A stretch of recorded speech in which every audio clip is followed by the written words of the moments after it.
नमस्कार, घटना चक्र बुक वीडियो के इस शैक्षणिक मंच पर आपका स्वागत है। हमारा उद्देश्य है ज्ञान को सरल, स्पष्ट और सुलभ रूप में आप तक पहुंचाना। आइए आरंभ करते हैं अध्ययन और सफलता की एक चौंकाने वाली बात से शुरू करते हैं। क्या ये मुमकिन है कि दुनिया के मुट्ठी भर सबसे अमीर लोगों के पास दुनिया की आधी से ज्यादा आबादी की कुल दौलत से भी कहीं ज्यादा दौलत हो? आज हम वर्ल्ड इनइक्वालिटी रिपोर्ट 2026 के इन्हीं हैरान करने वाले आंकड़ों को समझेंगे और ये भी देखेंगे कि इस पूरी कहानी में भारत कहाँ खड़ा है। तो चलिए एक नज़र डालते हैं कि आज हम किन मुद्दों पर बात करेंगे। सबसे पहले हम देखेंगे कि दुनिया में असमानता किस चरम पर पहुंच चुकी है। फिर असमानता के कुछ नए चेहरों को जानेंगे। इसके बाद हम खास तौर पर भारत की कहानी पर फोकस करेंगे। फिर भारत के अंदर मौजूद अलग अलग दरारों को समझेंगे और आखिर में देखेंगे कि रिपोर्ट आगे का क्या रास्ता सुझाती है।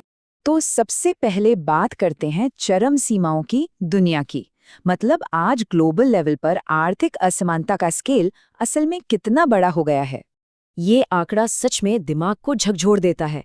सोचिए जरा, दुनिया के टॉप 0.001% लोग, यानी लगभग 56,000 वयस्क, जो एक छोटे शहर की आबादी के बराबर हैं, उनके पास दुनिया की निचली आधी आबादी की कुल संपत्ति से लगभग 3 गुना ज्यादा दौलत है। ये दिखाता है कि दौलत कुछ ही हाथों में कितनी ज्यादा सिमट गई है। और यहीं पर रिपोर्ट एक बहुत बड़ी और अहम बात कहती है। असमानता एक नीतिगत विकल्प है, कोई आर्थिक अनिवार्यता नहीं। इसका मतलब साफ है, ये जो हालात हैं ये कोई कुदरती नहीं है, बल्कि ये सरकारों के टैक्स, शिक्षा और मजदूरी से जुड़े फैसलों का सीधा सीधा नतीजा है। लेकिन मामला सिर्फ आमदनी और दौलत का नहीं है।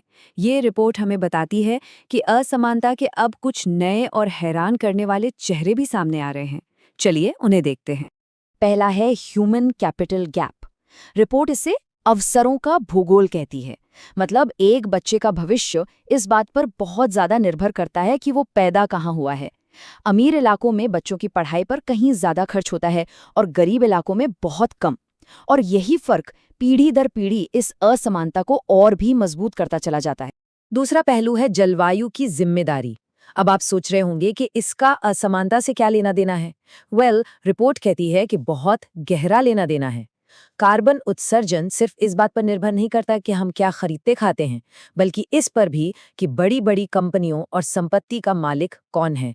टॉप 10% लोगों का कार्बन फुटप्रिंट बहुत बड़ा है, जबकि क्लाइमेट चेंज की सबसे बुरी मार निचली 50% आबादी झेलती है। और तीसरा एक बहुत ही जरूरी पहलू है जेंडर लेबर गैप। देखिए, जब हम उस काम को भी गिनते हैं जिसका कोई पैसा नहीं मिलता, जैसे घर का काम या बच्चों बुजुर्गों की देखभाल, तो महिलाएं पुरुषों से ज्यादा घंटे काम करती हैं, लेकिन उन्हें ग्लोबल लेबर इनकम का सिर्फ 1/4 हिस्सा ही मिलता है। ये एक छिपी हुई लेकिन बहुत गहरी खाई है। तो भारत पर आने से पहले एक आखिरी नज़र इस ग्लोबल पिक्चर पर डालिए। दुनिया के टॉप 10% लोगों के पास 75% दौलत है और जो नीचे की आधी आबादी है उसके पास क्या है, सिर्फ 2%। ये आंकड़ा अपने आप में सब कुछ कह देता है। तो चलिए अब जूम इन करते हैं भारत पर। रिपोर्ट के मुताबिक भारत दुनिया की सबसे ज्यादा असमान बड़ी अर्थव्यवस्थाओं में से एक है। जो ट्रेंड्स हमने दुनिया भर में देखे वो यहाँ और भी ज्यादा साफ और तीखे नजर आते हैं। ये आंकड़े भारत की कहानी बताते हैं। और हाँ, ये पीपीपी यानी परचेजिंग पावर पैरिटी में है, जिसका मतलब है कि अलग अलग देशों की करेंसी को एक लेवल पर लाकर देखा गया है। अब देखिए, टॉप 10% के पास देश की 57.7% इनकम और 65% दौलत है।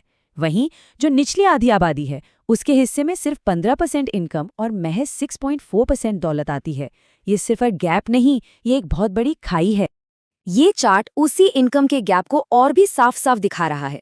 देश की आधी से ज्यादा इनकम टॉप के 10% लोगों के पास जा रही है, जबकि देश की आधी आबादी को सिर्फ एक छोटे से हिस्से से गुजारा करना पड़ रहा है। और अब वो आंकड़ा जो शायद सबसे ज्यादा चौंकाने वाला है। भारत की कुल राष्ट्रीय दौलत का 40.1% हिस्सा सिर्फ और सिर्फ टॉप के 1% लोगों के पास है। जी हाँ, सिर्फ 1%। मतलब दौलत का जमावड़ा तो इनकम से भी कहीं ज्यादा है।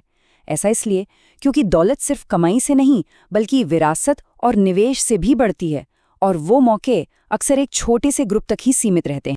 और ये रिपोर्ट एक ऐसी बात सामने रखती है जो हमें इतिहास में पीछे ले जाती है। भारत में असमानता का जो लेवल आज है वो ब्रिटिश राज के समय के सबसे बुरे दौर के बराबर पहुंच गया है।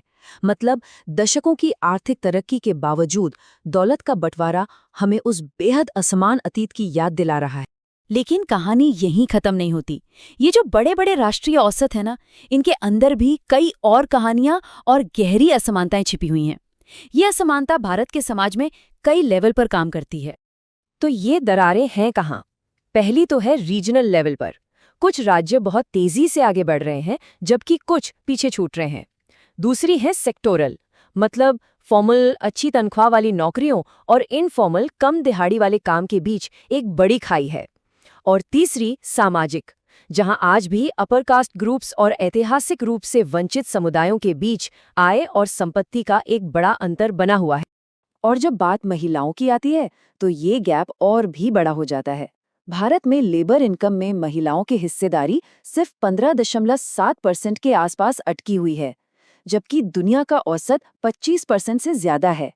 ये अंतर देश की ओवरऑल असमानता को और भी गहरा कर देता है। तो ठीक है, हमने प्रॉब्लम को तो काफी डिटेल में समझ लिया, पर इसका सॉल्यूशन क्या है? रिपोर्ट सिर्फ समस्या नहीं बताती, बल्कि इस बात का भी विश्लेषण करती है कि एक ज्यादा समावेशी यानी सबको साथ लेकर चलने वाली अर्थव्यवस्था कैसे बनाई जा सकती है। रिपोर्ट मोटे तौर पर 3 रास्तों की बात करती है। पहला, प्रोग्रेसिव टैक्स रिफॉर्म, मतलब जिनकी आमदनी और दौलत ज्यादा है उन पर टैक्स बढ़ाया जाए। दूसरा, सोशल स्पेंडिंग बढ़ाई जाए, यानी सरकार स्वास्थ्य, शिक्षा और पोषण जैसी चीजों पर ज्यादा पैसा खर्च करे। और तीसरा, विकास की पूरी रणनीति का फोकस अच्छी क्वालिटी की नौकरियां पैदा करने पर हो। तो कुल मिलाकर भारत के लिए इस रिपोर्ट का जो सार है, जो सेंट्रल मैसेज है, वो ये है कि सिर्फ तेज इकोनॉमिक ग्रोथ होना ही काफी नहीं है। इससे ये गारंटी नहीं मिलती कि तरक्की का फायदा सबको मिलेगा। अगर विकास के फायदों को सही तरीके से बांटने के लिए नीतियां नहीं बनाई गईं, तो ये सारा लाभ कुछ गिने चुने लोगों तक ही सिमट कर रह जाएगा। और आखिर में ये पूरी पड़ताल हमें एक बहुत बड़े और ज़रूरी सवाल के सामने लाकर खड़ा कर देती है। क्या हाई ग्रोथ और हाई इनइक्वालिटी यानी तेज विकास और बहुत ज़्यादा असमानता एक साथ चल सकते हैं, या फिर हमें सबको साथ लेकर चलने वाले विकास के लिए एक बिल्कुल नए रास्ते की ज़रूरत है?